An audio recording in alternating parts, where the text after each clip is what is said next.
voice. I forget who told me about that, but that's just not a good Recording. voice. Recording in Ah, right. progress. Oh, right, right. It's American. So, this is episode number 1 of what I believe I'm going to be calling Upside Down Health. This idea came to me a couple days ago, and I think these glasses are a pretty good representation of this idea. And it's that the truth about health, all the new truths that I seem to discover, they always seem upside down when I first come across them. They seem outrageous and just backwards. Like everyone's gonna look at you like you're a fool if you follow these pieces of advice. And so, with this podcast, I want to bring the health truth to the world, specifically in the world of nutrition, mental health, kind of bringing those two worlds together. And my very first guest is Bodhi Kenyon, live from Tokyo. Bodhi, thanks for being here. Yay, my pleasure. Thanks, Max. It's an honor. Yeah, so I think I want to start you off with a little question about this upside down concept. Sure. So, in your experience, what are some of those practices that you've discovered that seem just bonkers, upside down, strange, but then the more you dug into them, they actually seem to start like they started to make sense to you? Carnivore diet. Just eating meat. That's something I'm just basically starting, so I can't talk in depth about it. But just the idea of just eating meat seems pretty crazy. I mean, with the idea of fiber and vegetables and the micronutrients and macronutrients, and uh, but I'm finding that that's really a powerful thing that looks kind of crazy on the outside. Um, Mouth taping, and this is another thing I've done on and off, but I'm doing it now, and I really enjoy it. That looks totally nuts, and I've had people say, "Oh my God, how don't you panic at night and freak out and have to rip that tape off your face?" And it's like, no. um, Other things upside down. Yeah, people seem to think that you're gonna just suffocate. Like, and I Right. think what most people recommend is if you're nervous about that, uh, I mean, for people that don't know what we're talking about, it's mouth taping. You basically, I don't know if you use the Amazon tape. You just buy some 3M tape on Amazon. Yeah, and you tape your mouth at night, and it forces you to breathe through your nose, which is the way we should be breathing. But like you said, you kind of look like a psychopath, and it's okay because your sleep is gonna get better. Uh, I say to my wife, "I yeah, love you." To go me and my tape and brother kiss her. started doing this thing where we start like we'll start laughing at night with our mouths taped because you Right, walk right. into my room and I'll be it's, it's great. That's happened So here too. you My wife does does your it. mouth does your wife do it? She does. Yeah, she didn't do it last night, but yeah, the other night we had a giggle just like that, and it was just you couldn't stop because it's coming out your nose like you're It's just so giggling funny. for. Yeah, it is funny. That's funny. Thanks for sharing that, Max. How did you learn about mouth taping? Way back, I forgot the guy's name. Um, this I seen had seen some studies about kids with kind of teeth issues and like kind of this. I actually have quite a big jaw myself. My jaw is bigger than the top. Um, but like yeah, facial distortions and what do you call that? Um, I can't think of the word. Um, but basically, yeah, face was distorted, or there's a word for it. It's not coming to me right now. Deformation. So There you deformed go. sort of faces with kids and their teeth and different things. And they're saying that they're all mouth breathers. And the idea of being a mouth breather is kind of lacking an IQ, right? Um, Catching flies or whatever. I've heard this term before. Somebody sitting there like that. So I did it for some time, and then somehow I didn't. And then you'd mentioned it the other day, and I thought I'm going to do this again. So thank you, Max. You're setting me up for So freedom. so it was me. No, It was you, yeah, it was you. uh, man, I bought the just tape. Just, I mean, this is just basically, tape for wrapping injuries or, wrapping for sports. yeah. You got to be careful with the. You can't use Scotch tape or some of that other stuff, and you're not gonna like what it feels like when you wake up. I didn't try it, but uh, Yeah. there are like professional ones. They pay 20 people pay $25 to get really nice strips, but this stuff Right. works It works. Yeah, just this one fine. just one across. I And talk about sleep, like it for me, that's improved my quality. Like even I don't need as much too. I think that's had a big impact on it aside from eating carnivore. maybe that's it. Like last night, I noticed I just been doing carnivore for I think it's the fifth day now, so I can't say that I'm a real carnivore yet. But it's I've done it for 30 days in the past. I don't remember it that well, but my sleep was definitely woke up after 7 hours and I'd set my alarm for 8 and I was wide awake. So could be the tape, could be the carnivore, could be both. But Yeah, yeah. there's especially in this community studying under KneesOverToesGuy, Keegan Smith, they're offering so many beneficial practices that they just keep endlessly coming in, and it's like, yes, doing an experiment where there was only one variable would obviously be the smartest, but Right. why would I hold off if I know that there's Right. other things I could be doing? Exactly. I think backward walking is another one that's kind of an interesting. My wife and I, we have a gym. It's small in American terms. I don't know the size, but probably yeah. But it's probably 15 steps across. Good, you know, good strides across the gym. And there's a window above where people in this place can kind of look down on us, and we're in there at 6 a.m. walking backwards for 10 minutes, right? And I think that must look really stupid. Like it must look really funny upside down in some way. Um, and in the beginning, I didn't know much. I didn't understand it, but I can feel actually my feet working in a different way. I can actually feel the musculature of my feet working when I do that. So anyway, I'm learning. So Yeah, if you push through the big toe mm, when you're doing reverse out knee pain, it's, I mean, even backwards walking, if I do it for 10, 15 minutes, I love doing it in the neighborhood because it's also one of those things, like you're saying, where the best part about these upside down things is it puts you into the world and you have to expose yourself to other people's thoughts and just get to that point where you don't care. right, right. And thanks for the tip on pushing through the big toe because I don't think I was Yeah. properly doing that. Yeah. You'll get, like, I asked Ben in the group chat about Mm, bunions. right. What does he recommend for bunions? Mm. And he said sand, walking in the sand, Ah, right. and doing, like, sleds will do it. Like, sleds will really help you because that big toe is just super weak. And whether you're going forward with the sled or you're going backward with the sled, your knees are over your toes, and the push should mainly be coming from the big toe. Interesting. Well, that's cool. You'll get more VMO activation that way. Right. That's cool. Thanks, Max.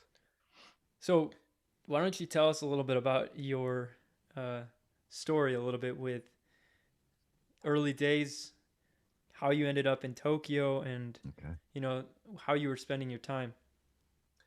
All right. So I grew up in a place called Flat Rock, Michigan, which is like 26 miles south of Detroit, the Motor City.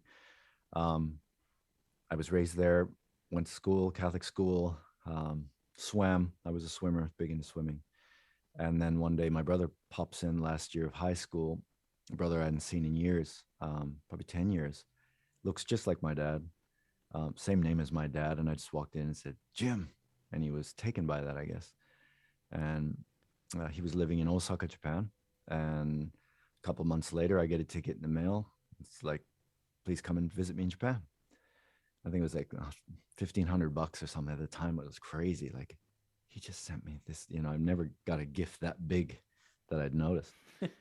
So my parents put me through school, so they paid money for that. But jumped on a plane. I was 2 weeks out of high school, and I jumped on a plane with the intention of staying in Japan for 3 months max, and ended up staying for a year and a half. and getting to know my brother and really falling in love with my brother that I didn't know. And I'd always wished to have an older brother when I was a kid. I was an only child until I was 10. My little sister popped in at that time, but um, yeah, it was just a wonderful experience. So that's how I came to Japan. My brother basically took me under his wing and um, kind of showed me the world that I had never seen, this world and other things as well. So um, I was in Japan for a year and a half, and then I went back to Michigan. Um, actually, I didn't have any money. I was in trouble. I ran out of money. My brother had some of my money. I couldn't access it. I was, yeah, it's an, I don't want to go into, that's a whole nother story. Yeah. But I ended up in Hawaii and then was supposed to get the money from Japan that I had in the bank and didn't get it. So I ended up getting on a plane back to Michigan and kind of starting over. So I'm about 20 years old at this time. Um, and just saved up money, worked for a year ish, saved up money with the intention of moving to San Diego, California. And this was another thing that my brother, he was living in San Jose, which is close to San Francisco. And one trip we had taken, we'd gone to London, and on the way we stopped in San Francisco, and I just thought it was just before Christmas, and I thought, oh my God, it's I had a sweatshirt on in the back of a pickup driving. It's like it's December and it's this warm. I'm moving to this place. This is California. This is where I'm going. Um, so later when I looked, I kind of looked down the coast and it's like San Diego is even warmer. So I decided to move to San Diego, jumped in a, okay, so I'm sorry, I'm going a bit too fast. You're a very spontaneous man. I'm sorry. Yeah, I'm a bit excited about this. Thanks, Max, for the opportunity. But so I'm in Michigan. The intention of moving to San Diego. My parents were on vacation. I have a dream one night, and it's me in a lifeguard tower in what I thought was San Diego, and it was all sort of technicolor. It wasn't. It was sort of like Max's glasses right now. It was like that. It was sort of surreal, like a Yeah. Dali painting. And I'm in this. I was a lifeguard before, so that's part of my past. But I'm in San Diego, and the phone rings, and it's this yellow phone, and I pick it up, and it's my brother, who I hadn't talked to for a long time, and he was really peaceful voice, and um, he's saying, "Hey, I'm really sorry." And so this goes back to this money story. I didn't send you the money, and I had a lot of things that were on my mind at the time, and I'm really sorry about that. I'm sorry about the things that I did to you that weren't kind. And he just went on about turning a new leaf. He said, "I'm going to turn a new leaf. I'm going to move to Hawaii. Please come and visit me." Okay, I love you. I love you too. Hung up the phone. And the next day, I went to pick up my girlfriend. Um, she was a flight attendant, and she was coming in, and we were coming home. And just before I got home, I said to her, "I had this dream last night. It was out there. I mean, it doesn't seem like a dream." My brother said that he was doing these things, and 5 minutes later, we got home, and it was at the time it was answering machine, right? These old like tape answering machines. And my sister, I have a half sister as well. She's in Sacramento now. He said, "Please call me." So I called, and she said, "Jim died. Your brother died."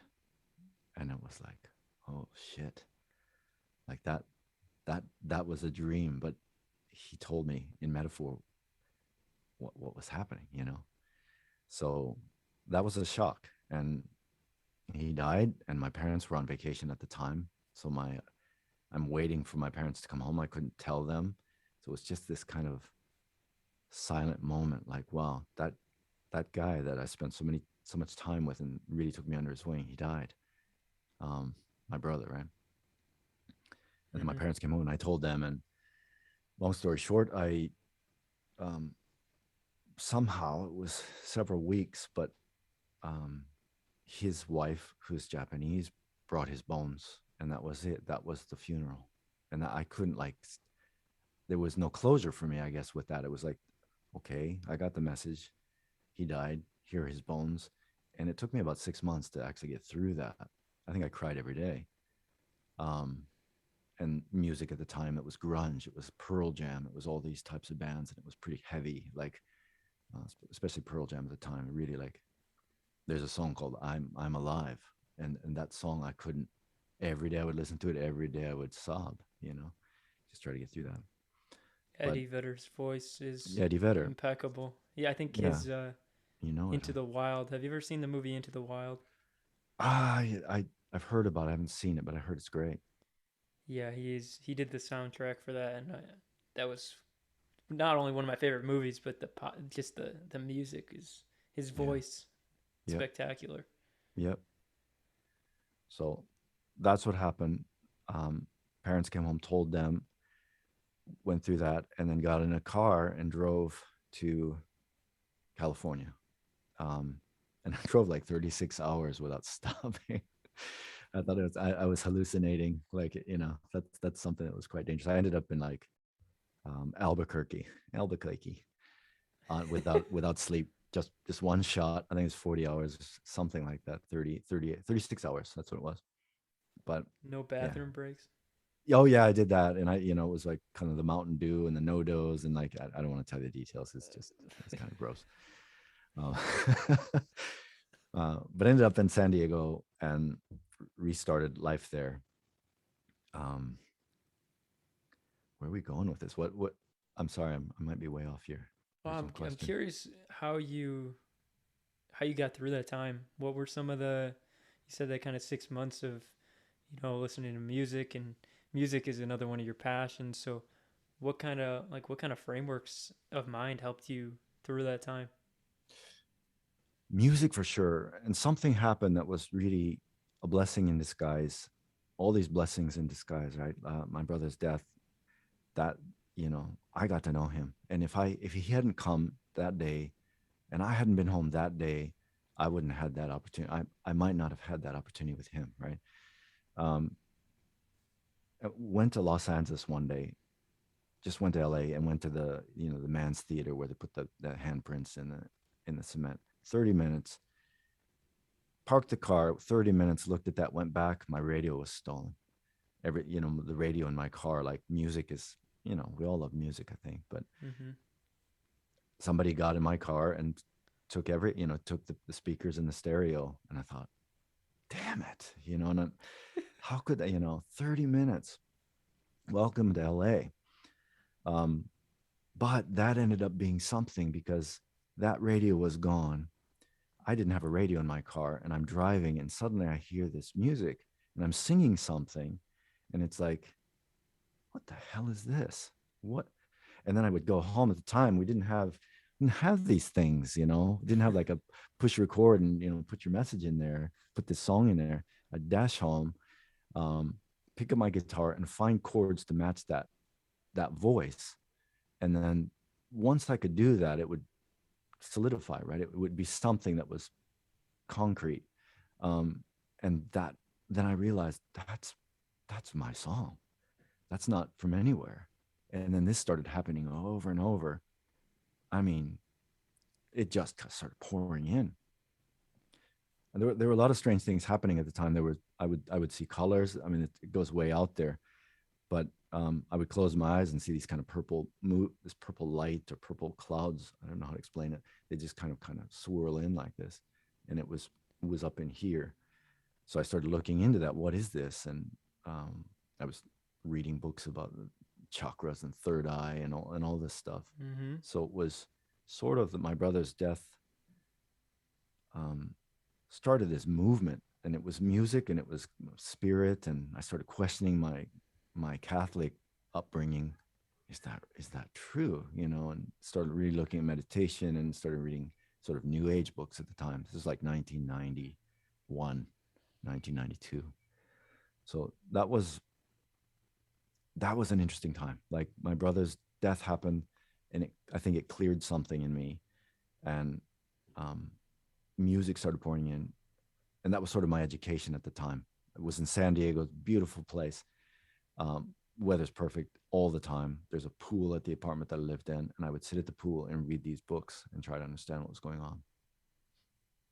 So that was several years, actually 2 years, I think. That's the third eye stuff is very interesting, and I don't know. I've never even really heard anybody talk about this kind of these colors that you're talking about.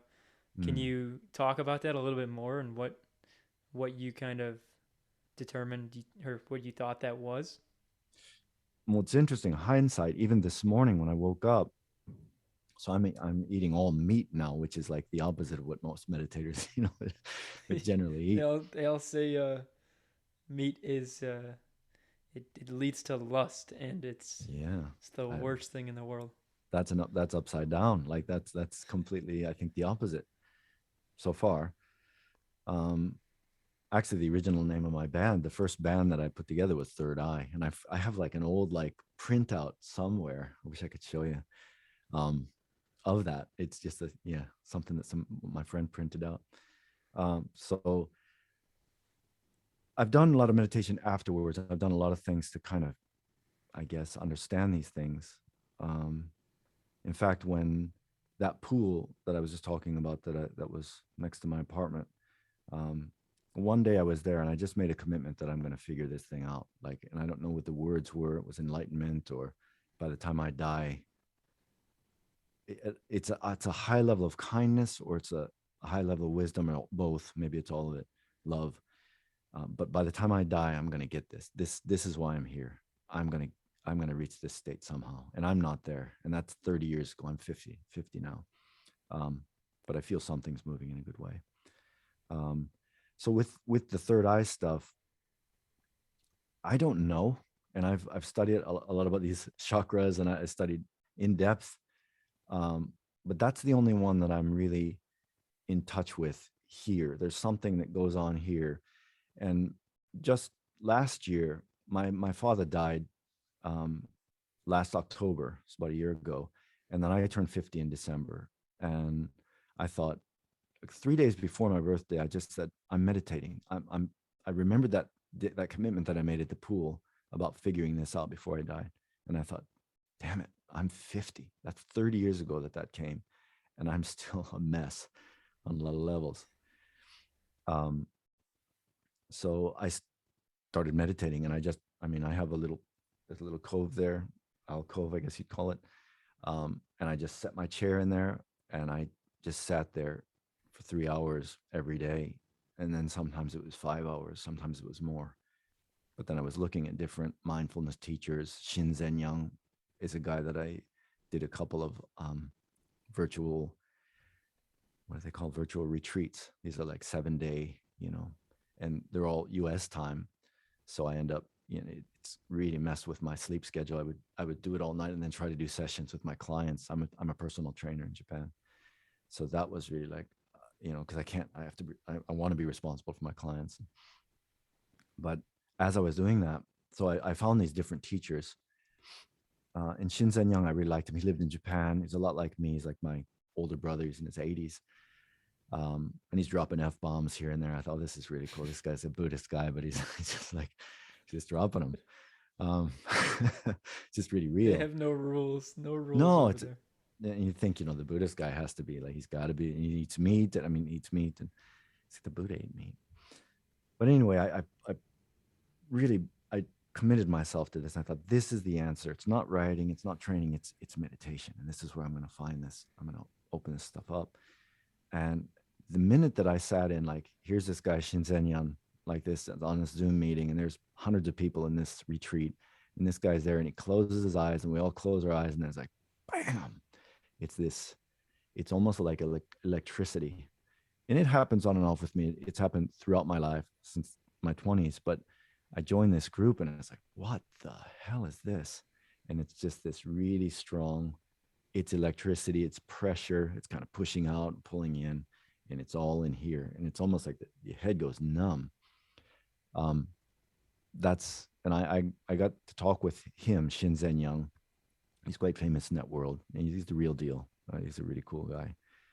But he's like, oh yeah, that's almost all meditators talk about that, this third eye thing. So, and they're nerves within the brain that are connected to it. But that's as far as I can go with that, and it happens. It's the pineal gland, Yeah, as at least as I've heard it. yeah, It's decalcifying. right.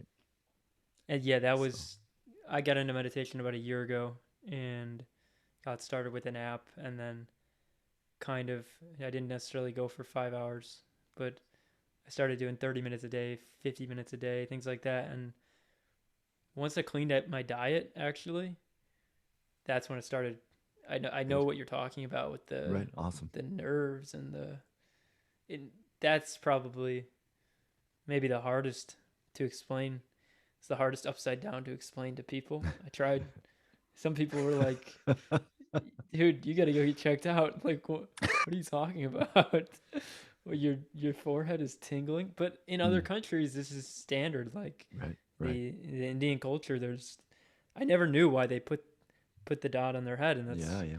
like it's amazing, man. Oh, cool. So Thank you, Max. I'm happy to hear that. yeah, Maybe thanks for that's why that was it's happening this morning. You were awake, wide awake, throughout your day, and I'm waking up, Japan time. Maybe you're thinking about this, and it's coming through. we're connecting. Yeah. So you're talk about your singing and Mm.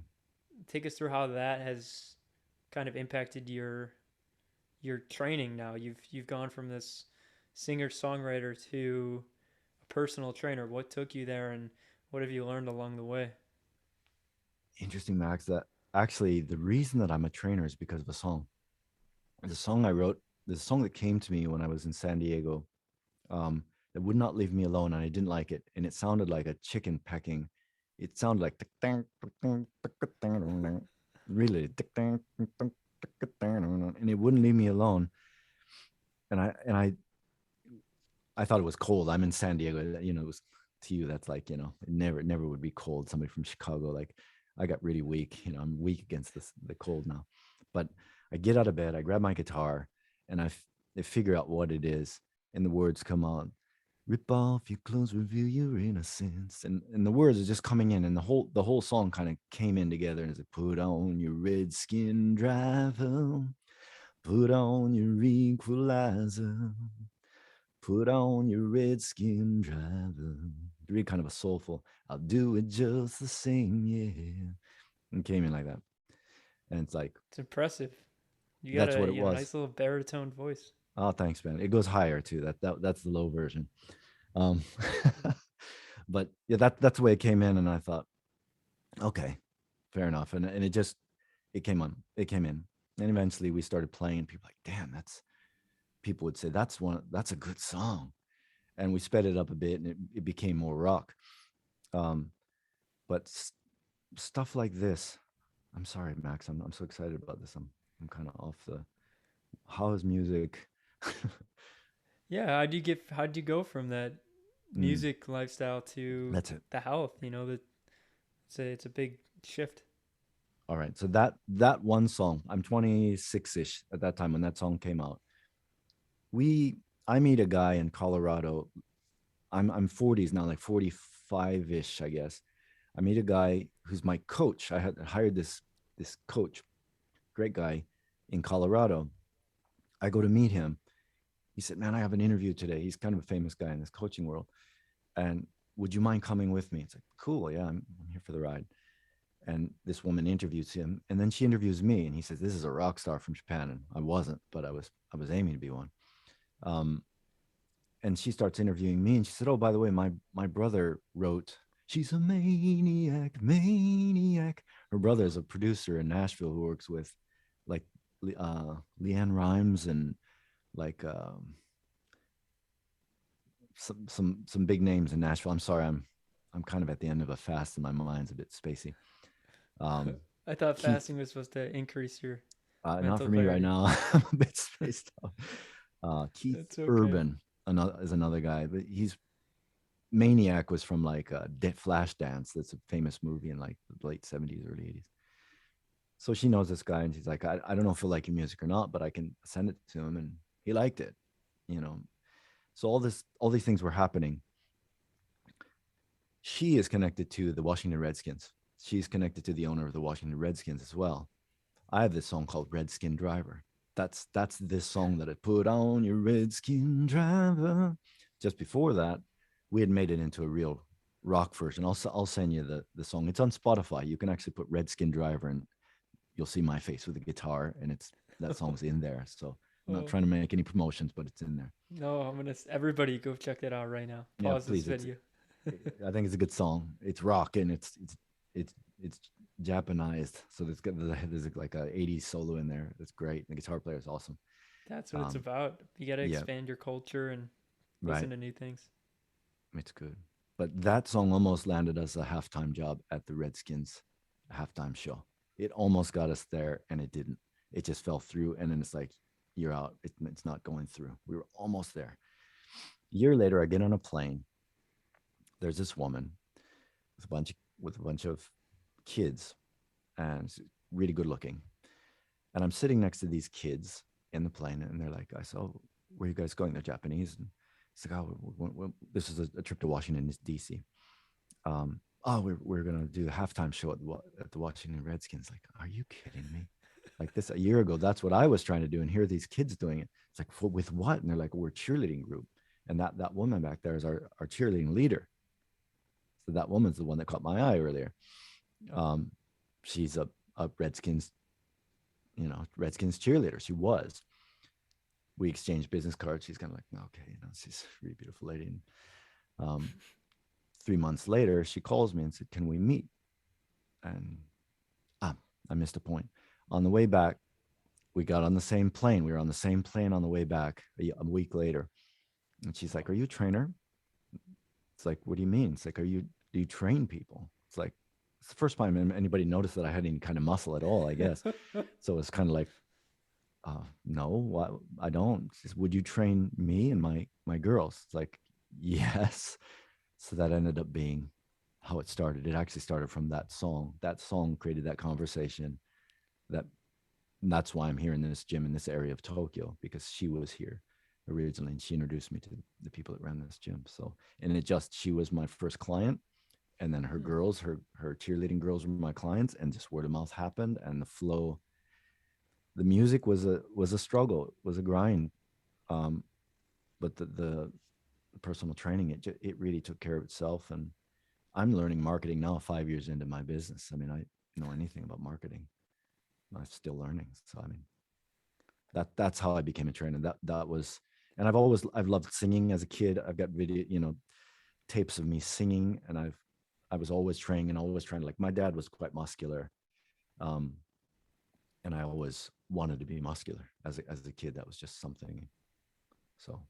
But you had never considered training, and you wouldn't have considered it had that not happen. Exactly. So it was another blessing. Yeah, another blessing right there. So, and it was a natural. There's a lot of flow, and I'm every time I'm in a flow. Same with you, Max. Like I thought something about this guy I really like, and it's a natural flow, and that's how we're connected, and that's how we're having this nice conversation now. Something that you just reminded me of, it was something I was reading in your text today in the group chat, and you had mentioned that over the last 7 years you have not bitten off more than you can chew. You've kind of bitten off enough. I That's don't know Keegan. exactly how you worded it. So that was Keegan's words. Those weren't my words. I thought So you Keegan, said that. yeah. Now Keegan, like, I mean, he said that, and that was just like, okay, this is good. So, yeah, I just written. I said, I'm happy that you're uncomfortable. I think it was Kieran. I don't know how to pronounce his name, but it's like, yeah, I'm happy to hear that you're uncomfortable. Same here, or something like that. And it's like, yeah, it's good, right? To feel uncomfortable. Even this talk, I was uncomfortable to do this. Now I feel Oh, completely me too. comfortable. So Yeah, the reason I ask is because I read this book at the beginning of the year.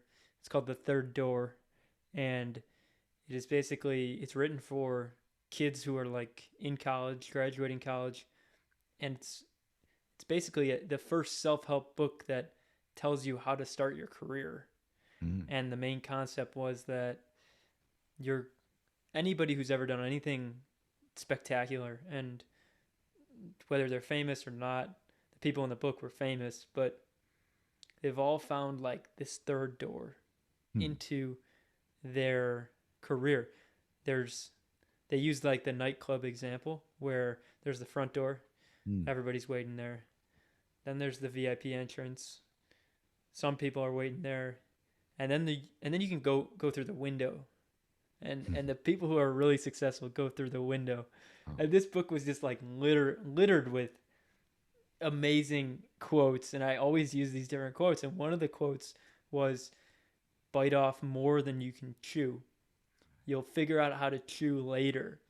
And I always come back to that. And I think I've just now started to apply it, where it's like, say with this podcast, I wanted to, the old me would have said, I want to get everything sorted out. I want to really schedule how I'm going to interview these people. I'm going to learn interviewing. And the new me's like, just text Bodhi, get him on, and then we'll figure out how to do it from there. as we go. And I really like that principle. Yeah, it's great so far. This is fun. It Really is. good. Yeah. Why don't you talk about your coaching, and do you focus mainly on the physical training, or do you help people with nutrition too? Great question. For 5 years, been running this gym, and it's been a bit of both. Um, but recently, I think in the group that we're in, it's Gen Freedom, I'm thinking a lot.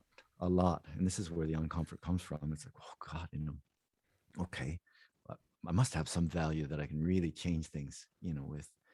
Um, so to answer your question, up to this point, it's been mainly physical.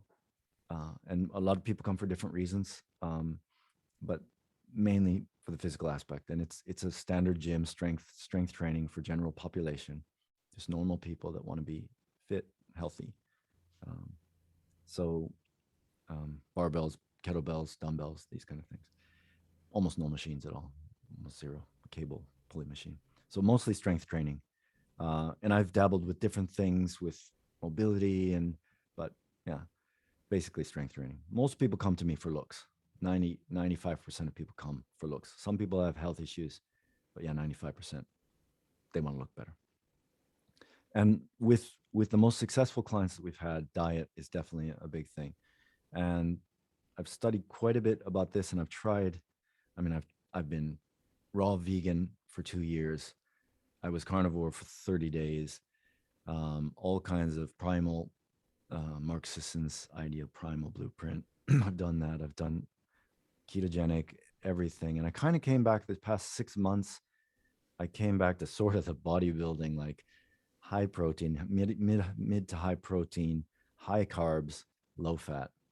And I was doing that for and tracking, like using the chronometer app tracking my fitness pal. Yeah, I don't want to go into that, but 6 months to that. And I started getting obsessive, and I started freaking out when I, couldn't calculate my stuff.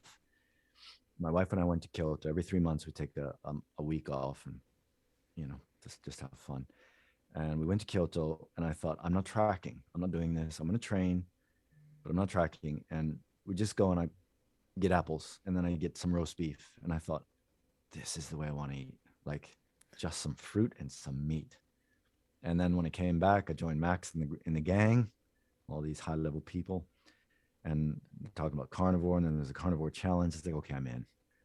And just cold turkeyed everything, coffee, all caffeine, everything except meat, egg yolks, and salt. That's it. And I even got this good stuff delivered. Uh, Best salt in the I world. haven't even stepped my game up to the Redmond real salt. Okay, come on, do I'm it. still on the pink Himalayan salt. Okay.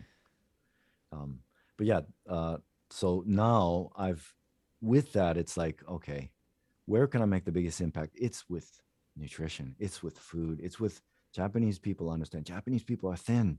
When you look at Americans, you look at Japanese people, it's like, okay, even the ones that people would say are fat are kind of little chubby. In the States, it'd be, a little bit chubby, maybe, or just right, or big boned, or whatever you want to call it. But people walk here, and this is Tokyo. Right. I'm in, this is Tokyo. Chicago people walk too, right? I mean, you've got the, what is that? The train? I don't know. I forget what it's called. But, The L train. the L I train. think. That's it.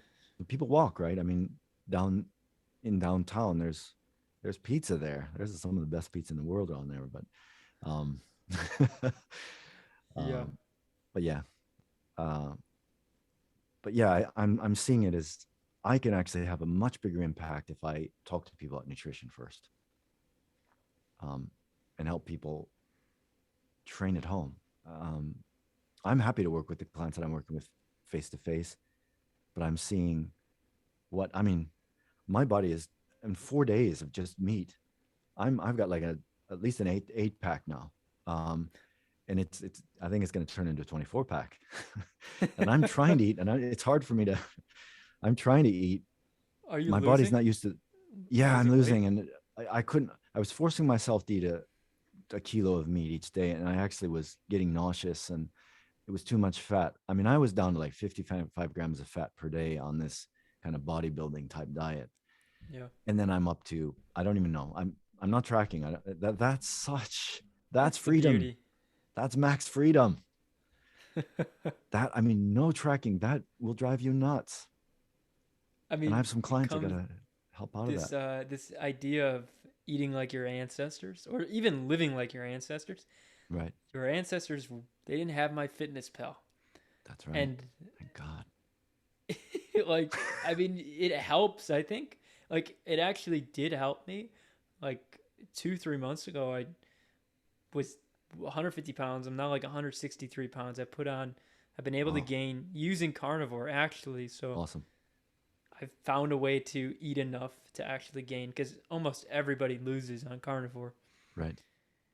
But and I don't track. But when I started, I had to plan it out, and I had to calculate. Okay, what are my percentages with fat and protein? And I think in the start it can definitely be super powerful. But at the end of the day, you don't want to be doing that, and you want to have the freedom to just eat to satiety, Right. eat till you're full, and then go live your life. Like eat a couple meals, 2 meals, 3 meals a day, Right. and just go live. Don't think about food so much.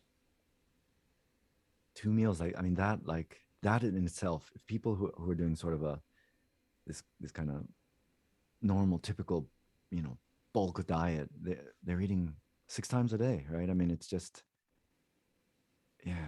I'm eating twice. I eat around 10:30 and then around 4ish, and that's it. I'm not hungry. I was a bit hungry this morning because I didn't eat much calories. I just this is bone broth in here. Um, but yeah, it's wow. Talk about freedom, right? I mean,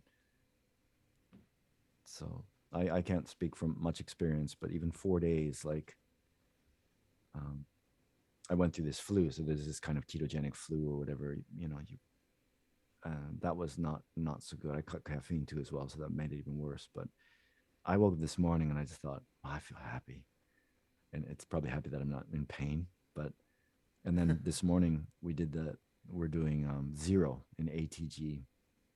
Um, it's a type of training, and it's this is with the reversing out knee pain. We were talking about backward walking, but Yeah. the elephant walk, right, where you know it's basically a hamstring lower back glute stretch, calf stretch, posterior chain stretch, basically where you do a pike. It's a front, it'd be called a front pike, right?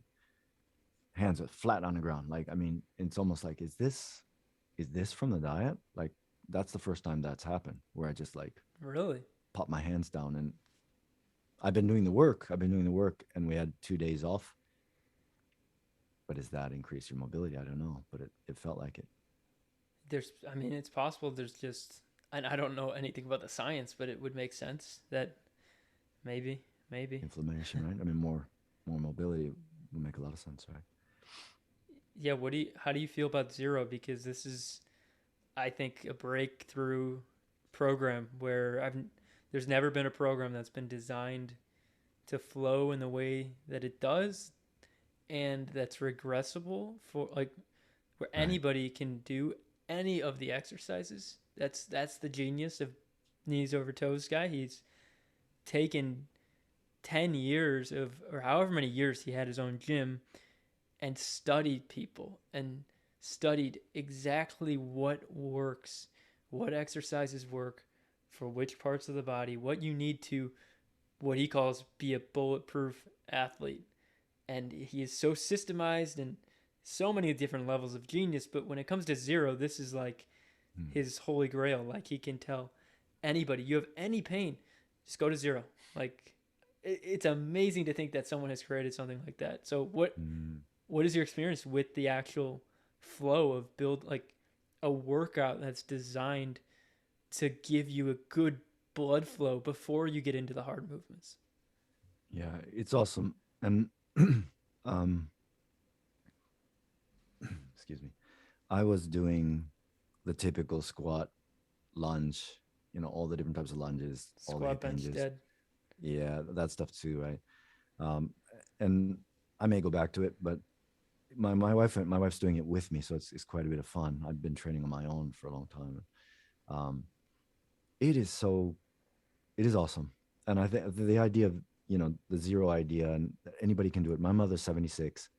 She can't bend her knees. I mean, she can't. She can barely squat. Can't do a lunge. I mean, she if she goes down, she won't come back up. Um, I have her doing tibia raises. I mean, she's doing those, and that's where she's starting. And even the knees over toes calf raise, like she's not there. She can't do that. So then we just Mm-hmm. work on. So that's exactly what you're saying, Max. And that's this perfect example. Here's my mother who had her knees scraped. I didn't know what that means. Like she had knee issues since she was a child, but um, she's moving and she can do those things. So I don't have her back. I'm not with her, and that's the thing. She's in Florida, um, Mm-hmm. and it's just like this, but she's making progress. Yeah, so it's an amazing. Yeah, I mean, just the movements are simple. Anybody can do them. It's single leg training, and you start from the bottom. You start from the ground up. And most guys, I mean, they were trying to build like the huge chest and this and that, but this is smart. This is wise, and this is what I'm gonna start using with my clients. Squeeze it in there, and then with a new client, I have a new client who's a doctor. His training starts with zero, and then it takes 15, 20 minutes, and then we're working on the upper body, which what people want. So um,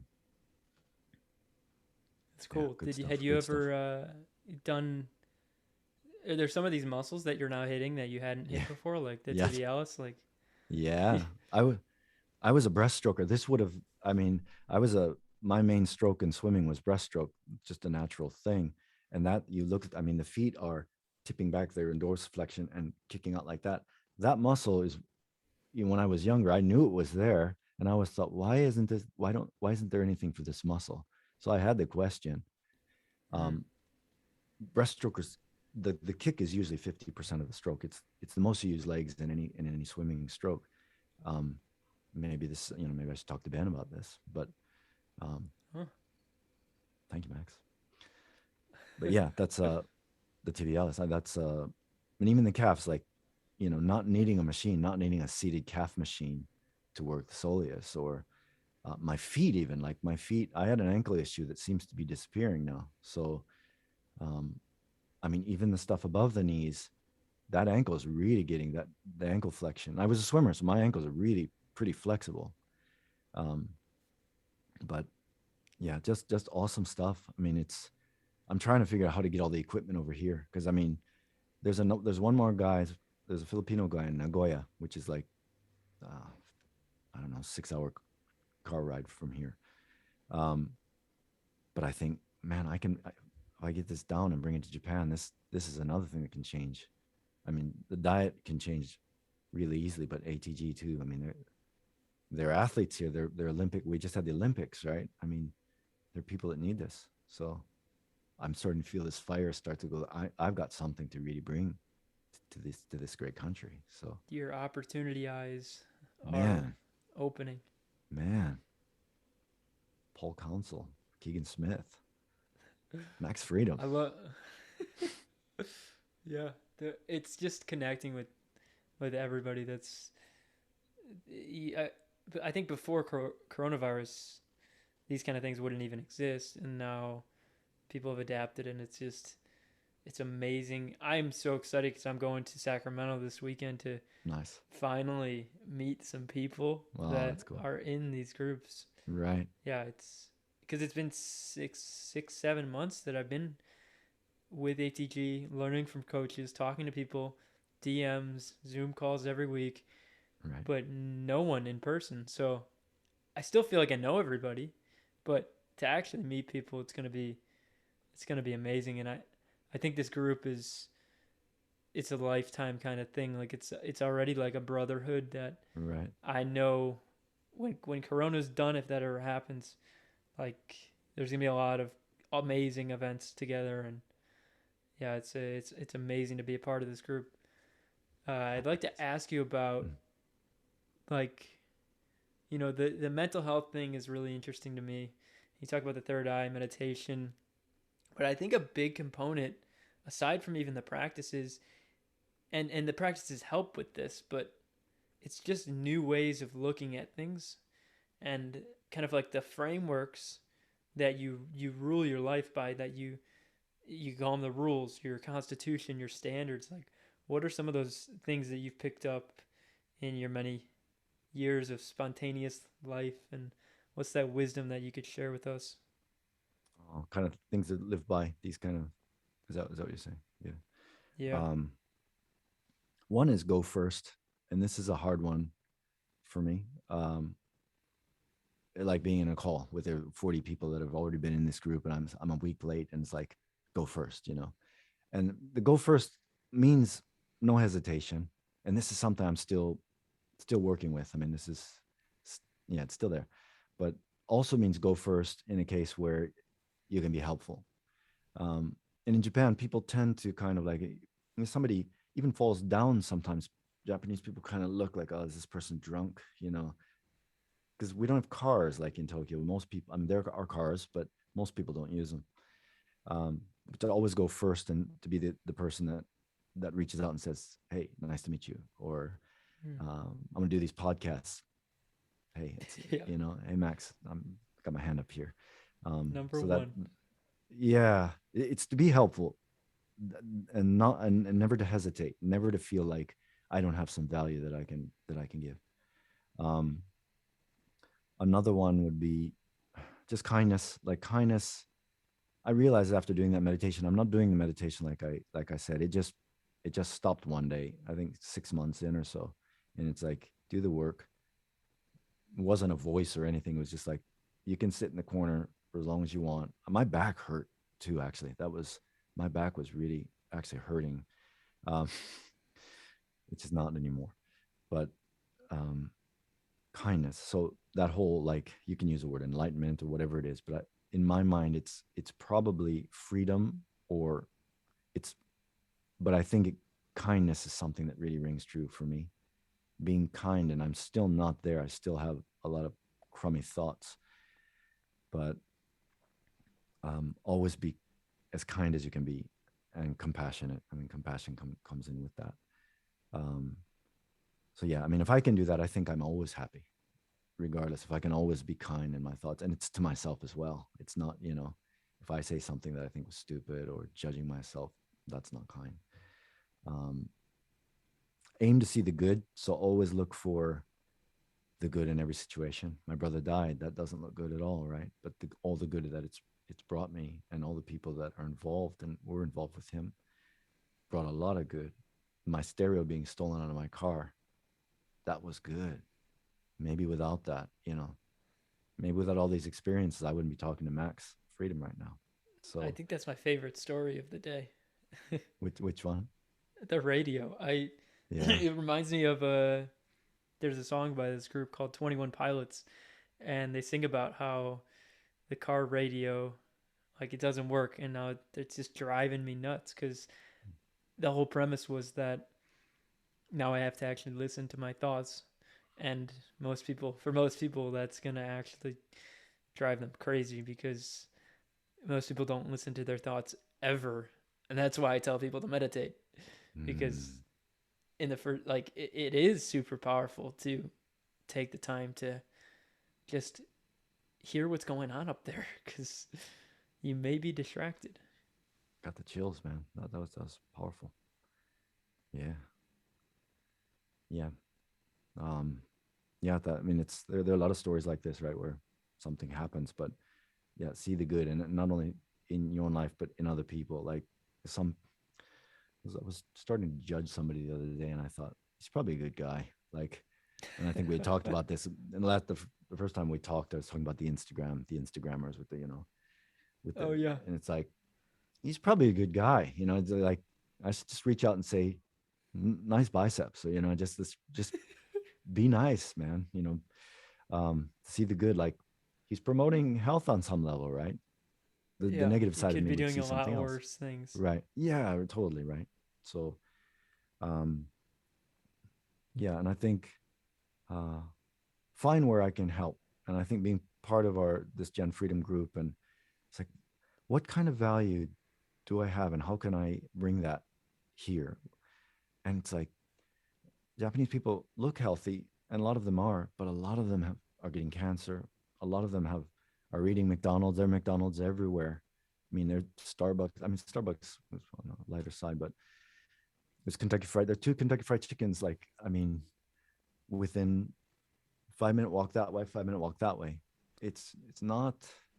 That might taste good, but here's another way that might be better. That is better, but have a look at it at least, or just listen to me for a second.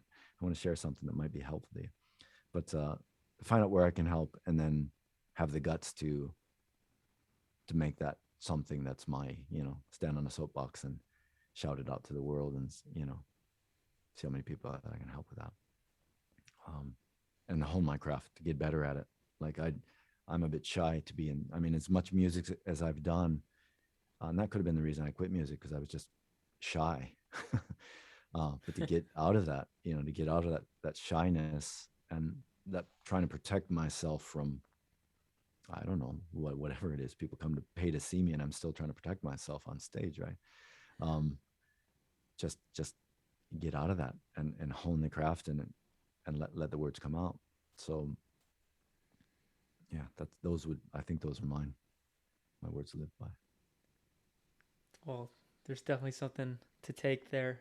I'm curious if you have experienced like gratitude and these kind of Yeah. other practices, because I noticed that a lot of the things you listed, there was kind of this, they're either attitudes or they're emotions. Right. Yeah, gratitude. That's been a hard one for me for a long time. Um, and I hear people talk about. I used to be in a musical. I was in a musical that traveled around Japan for about 10 years, and there was always this time where people would get together and say, "What are you grateful for?" And sometimes we're like, "Shit, I don't want to do this right now. I don't want to. I don't want to be in this group. I want to go in another room." And it's like, "Yeah, I'm grateful for you guys," and it's kind of. But I Oh, remember, I know what you mean. yeah, I tend to be a loner, and I was in a group of really like highly energized, powerful people, people that do musicals or performers. And I had a job where I was in charge of 100 of these people, a lot of Australians, a lot of Americans, people from the UK. But uh, back to the story. Yeah, so gratitude is there, and I feel it, and it can make me cry. I mean, gratitude, when I really feel it, that brings tears to my eyes. Um, and when I think of like when my father died, that was an interesting time for me, because I knew it was coming. And I had written a song in my 20s that I was talking to my dad when he had died, and that sort of level, I was I made a little tribute for my dad with that song. It's called JCK. That's his initials. A lot of people thought it was Jesus Christ the King, because it's talking. It sounds like, you taught me Yeah. right from wrong. You let me feel my strength. I'm standing on the Mm-hmm. edge of your dream. So this is kind of a song, but gratitude. Yeah, I mean that is so powerful, Max. And thank you for reminding me. That wasn't part of. It didn't come to me, because it doesn't come to me as easily as these other things. But yeah, when I feel it, it's big. Um, yeah, thank you. I'll write that down. And Well, it's just yeah, so interesting because I had the same perspective. Like everybody's everybody, all these people that are sending me videos to watch these videos, everyone's talking about gratitude, and I'm like, what is this like? I get it. I should be grateful, but I've tried that. It doesn't. it's like, you know, it's, I've done it. Like, just like you, like, you know, you said it, but like, there's a difference, I think, between just saying it and feeling it. Like, it's an Right. emotion. It's a real change of state. Your emotions are vibrating and you can literally feel them. You can put your hand, that was the coolest practice that I picked up, was that Dave O'Brien put your hands on your chest Mm. and ask yourself, what am I grateful for? And you Yeah. can do it externally. You know, I am grateful for Bodhi, that he would actually sit down and talk to me Uh, for for an hour. You know, Likewise. that's beautiful. But you can Mm. also go look yourself in the mirror and say, I'm so grateful that you're, Mm. you know, a hardworking man, Mm. that you love yourself, that you love, you know, all these things. You find them yourself. But for people who are stuck in those ruts and people who are unhealthy, like, that can do massive things. Like, talk about these Wonders. people who are hooked on KFC and Taco Bell. That's something that I know you probably look at it very similar to how I do. But when I drive through town and I see, you know, the new the KFC popping up, let's build another KFC. We don't have enough Arby's and Taco Bells here already, Right. and it's gonna be filled because people will go, and it's not necessarily their fault. Right. They're That's I right. don't like to play the victim game, Mm. but in a way, these people are becoming victims because the society is just pushing it on them, and they're tricking them. You know, in a way, that's the whole premise of this upside down stuff, because it's like the world has become so flipped that I was trying to work this concept out the other day because I thought of it and Mm. I was like, what does this mean? Mm. And there's this TV show. I don't know if you've heard of the Stranger Things. I haven't. No. It's like the biggest TV show in America. It broke all sorts Okay. of records, and they have this idea that, like, there's these little kids and they're all friends, and then one of the kids gets, like, basically sucked into this, what they call the upside down. Okay. And the upside down is like if this was gravity and we were standing on here, it's Mm. like the upside under, like his head is looking the other way. That's where I'm at right now with in relation to you, It Max. does, yeah. So this is beautiful, It's but I was perfect, thinking, right? what does this mean? And Mm. I think what it is, it's that when I bring a concept like mouth taping to the world, they're gonna look at me like I'm the kid on Sure. the other side. But in Right. reality, the world has just been, like, flipped, and now all the practices that are truly good for us seem outrageous because everybody is doing the stuff that has been shoved down their throat, like going to KFC and just, like, watching Netflix all day and all these things that are just, I mean, watch Netflix. I'm not saying ignore Sure. Netflix, but, like, Right. you know what I mean, just Yeah. valuing your health. It's sad, but it's empowering that we can actually do something about it. Quite easily now, right? I mean, this is this way, this itself, right? People who would listen to this and take the time to even listen may gain something from it, right? This I would hope conversation. so. Yeah. I don't think of myself as someone that has immense wisdom to pass on. My goal is really You do. For your to age. interview people like you, and No, no. I'm learning from you, man. It's a pleasure. I'm over double your age, you know. It's impressive. you know You what's impress funny? me. I thought you were like 35. Like, you're. You're kind. I swear to God, I was telling my parents that I'm doing a podcast, and they're like, they were asking about you. Why would someone sit down with you? That's literally what my mom asked me, Bring her and on. I want to talk to her. and she wasn't being rude. She was like, "Why Right, would right. people do that?" I'm like, Mm. "Well, first of all, people just want to talk about what they want to like. They want to talk about what they love to talk about." Mm. Um, and then yeah, when I was explaining to you, I was like, I think he's like, you know, in his late 30s maybe. That's kind of I you. mean, I swear, you Mm. you look you look Thank really you. good for your age, and Oh, thank you. Yeah. you're a very fit man. Thank you. Yeah. Yeah. Yeah. Thank you.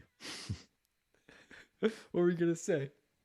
Yeah, that's something I would probably regret later. So I'm not going to say it. Oh, okay. Using a little bit of wisdom. Oh, Do you have any other practices that you can share?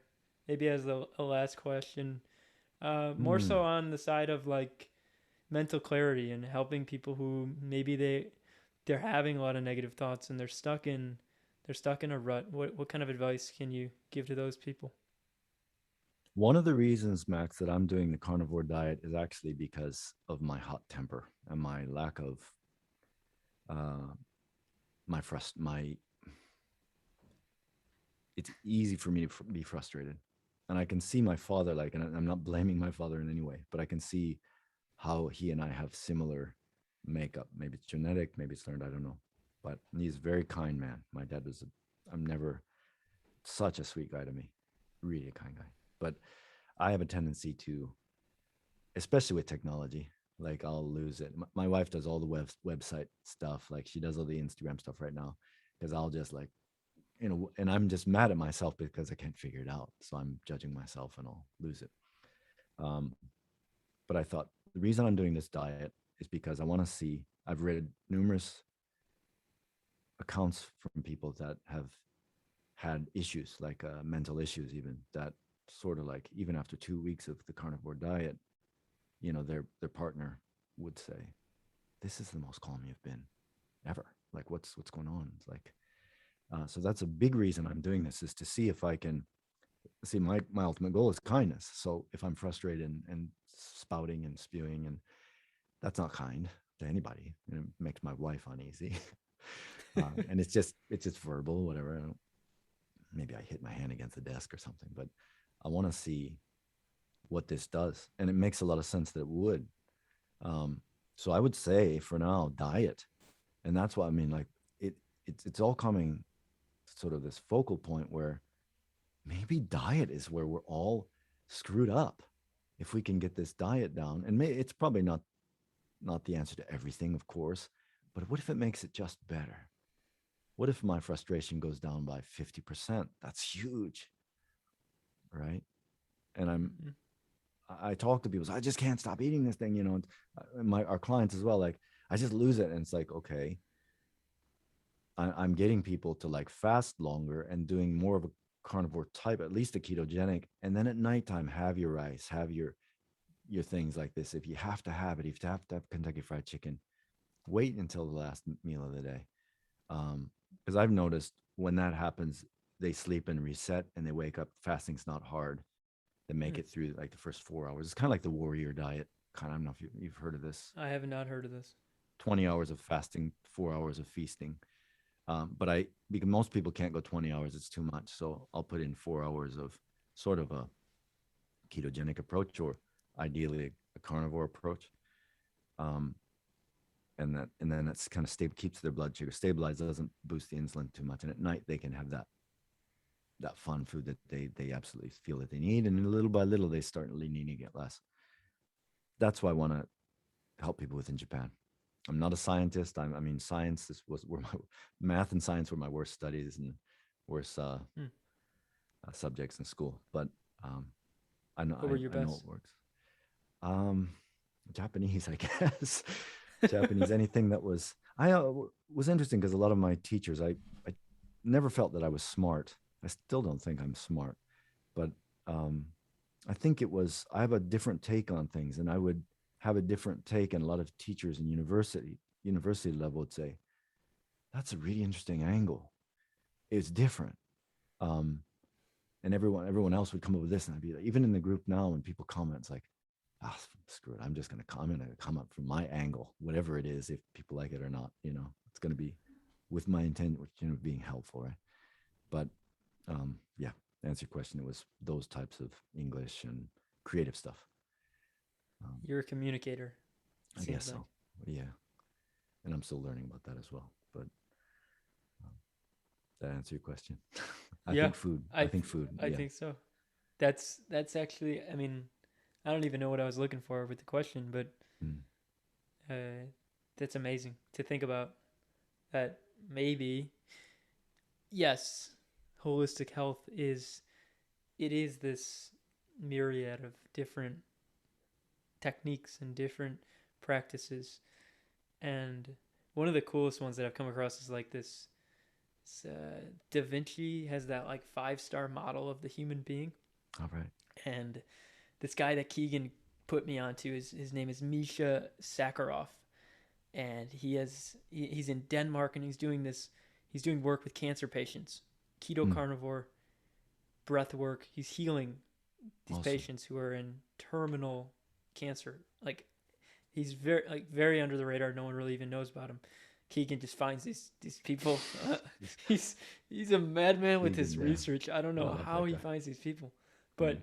the model was like, if I'll try to remember it. It was so he basically said you have two, that the arms going straight out are two energy sources, which is diet, what you eat, and breathe, right? All It right. makes Right. logical sense. This is how Sure. you Food affect in the here. cell's energy.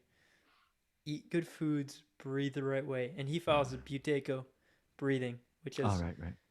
very it's the upside down of what you were told when you were a little kid. You're stressed? Breathe really deep. He's like, Mm, no, you want to breathe shallow. interesting. Right. Shallow, not deep breaths. You use the diaphragm, but you breathe just slightly. He kind of says like go to your neck with the air and then bring it Mm, back. right. Right. And you want to exhale longer than you inhale. Right. So he has those two things, and then he says, okay, there's our energy. Right. Then we have the triangle of resilience is what he calls it. Okay. And he says mental resilience up top, immune resilience, and physical resilience, which is training.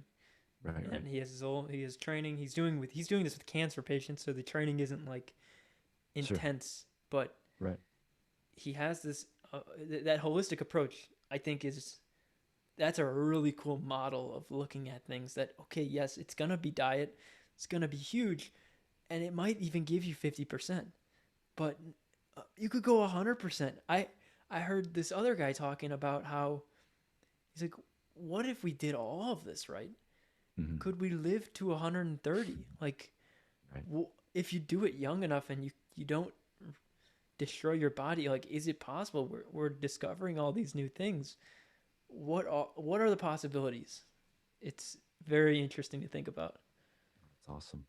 I need to look into that breathing too. That's another thing I want to add to. And our I don't know if you've seen this before, but our thing is holistic. I mean, it's holistic health is part of our. Cool. That's actually part of our thing. Of course, I'm learning about it, but yeah, holistic is the way to go. What do you think are like the main branches of, in your terms? You've kind of done the main just training, right? But Right. what else Yeah. would you, obviously diet and breath work, things like that? Yeah, and I mean, I would have said up to this point my mindset, but then now this mind flex is the new word I'm trying to incorporate. No Um, mindset. yeah, no mindset. The mind's not set, right? It's flex. So that, I mean, once people get that, and like, I mean, if you can get, and this is, I don't even have it yet, but I'm getting it. If you have this was in the group, like your why should make you cry.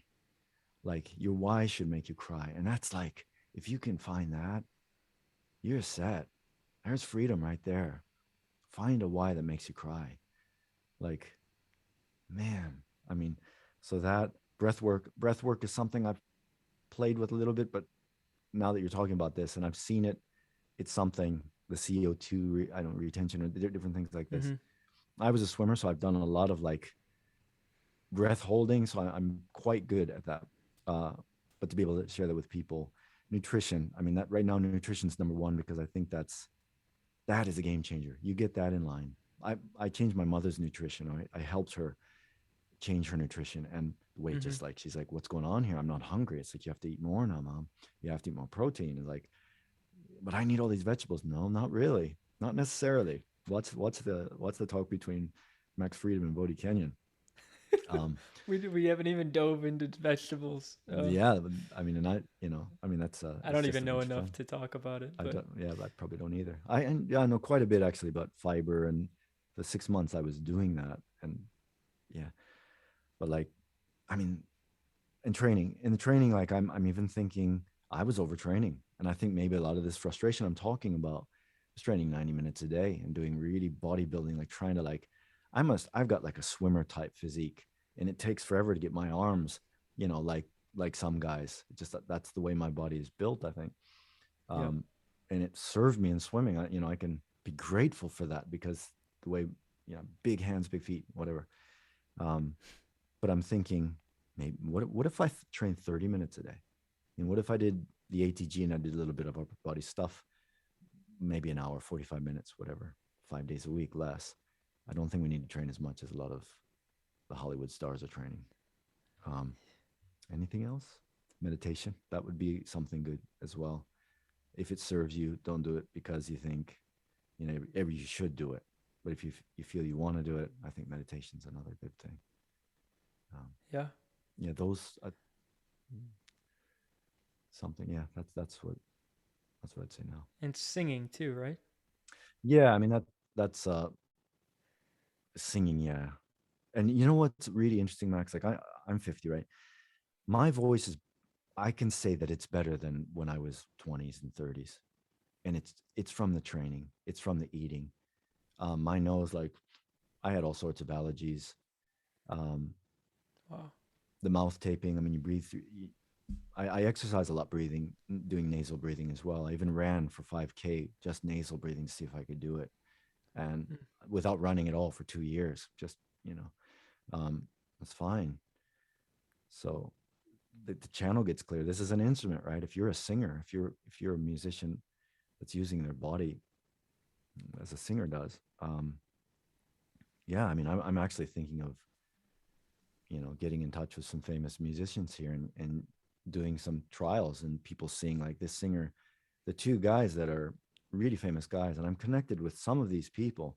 I could probably get to them through agents or different people that I know, um, and like say, okay, come in for a month, let's work together, and let's see how your range increases, and then have those guys say, this dude, I'm in my 50s now, my voice is coming back, work with this guy, and create that. And I don't care to work with just fame. That's not my thing. I want to help a lot That's of a people. market though, for sure. Yeah. And Yep. especially in the Gen Freedom to Opportunity Eyes kind of idea, it's definitely a very interesting angle that you're taking Yep. there. Right. So yeah, way to put the angle in there. Um, would you mind sampling one of your best songs to close out the podcast? I think that would be Oh, sure. epic if Do you you want can to do hear a that. song? Yeah. Can I play a Yeah, song? if you Yeah. you can either play it or you can sing whatever you want to do. Let me play for now. I don't know if my guitar is ready. It might take a little while. I'll play you. This is a song that the first song that came to me was about my brother. So this is right when he died. It's a really simple version of it. It should play. It's just piano and voice. I'm not playing piano.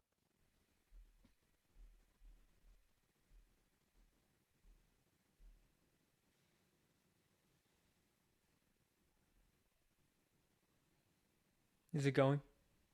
Can you hear it? No, I can't hear it. Oh, you can't. Oh, so I'm all into it and you can't hear it. Sorry. I Um, should have let it just run for a couple minutes. No, I'm it's just okay. kidding. Let me see. Why I is it don't know not how going we could through? figure that out. You may have to change something with your audio settings. Let's see.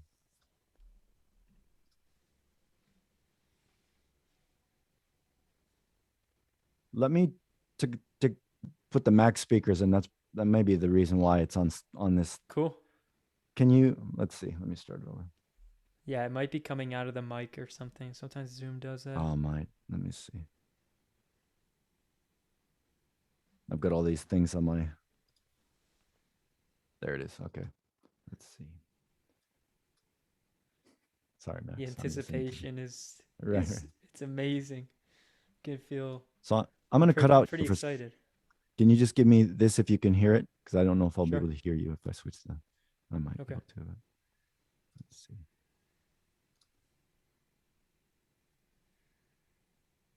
Can't hear it. Okay. Well, Um. That's all right. If why don't Let's you see. like?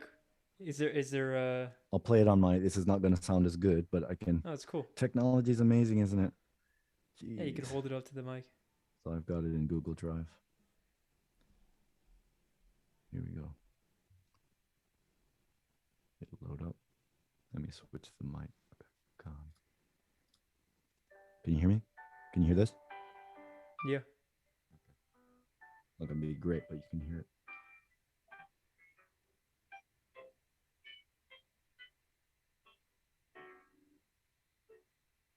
Sometimes I think about you, but it only makes me cry. You feel the waiting in my mind. I realized that it was true. In a dream you said goodbye. Now I know the reason why. You left us all so suddenly. Your mind torn in two. Did you think that you would die? Or that we'd still be missing you?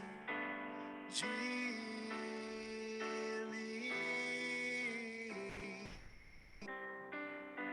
The storm was in your eye. You didn't see it coming. Jimmy. Yeah, yeah. Showed me things, bro. Some things I might have never known. He's never coming back. Never coming back. He's never coming back. Oh no. Oh.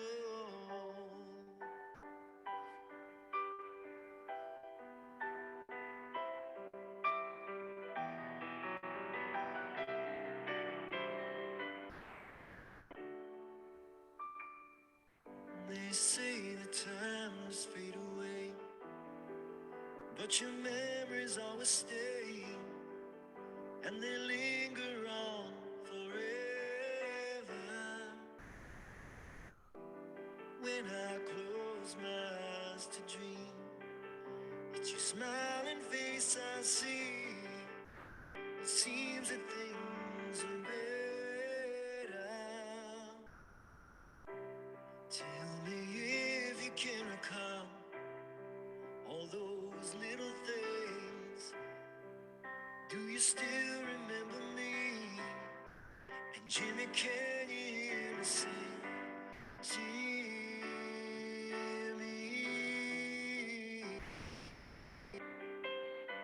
The stars were in my eyes. I couldn't see it coming. Jimmy. Yeah, yeah. I showed you things, bro. Some things you might have never known. Jimmy.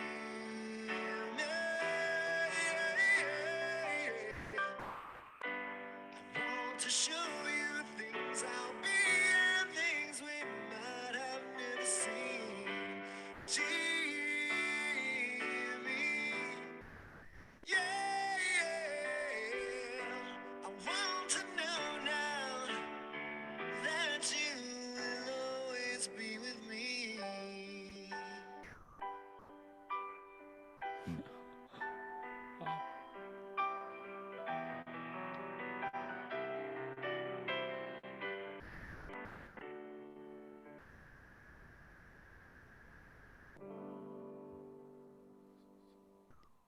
Man, you're you're a uniquely talented person. I'm absolutely honored to be able to have you on as the first guest. That No, was, thank you, man.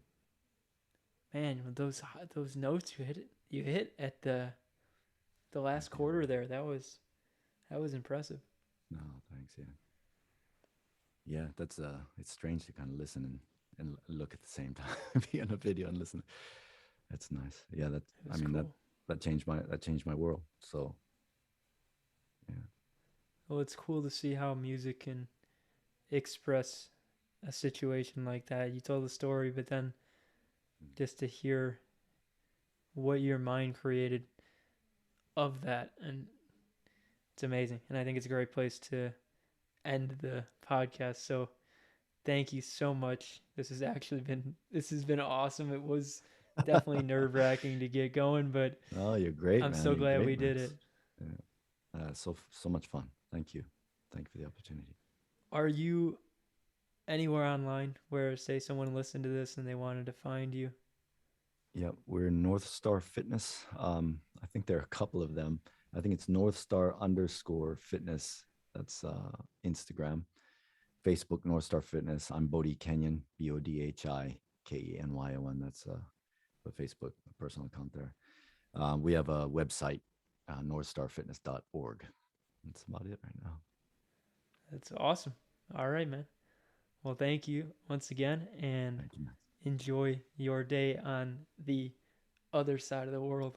I'm going to Right. go get some sleep. Right. I'm going to start my day. All right, man. All right. Thanks, Max. See you, Bodhi. See ya.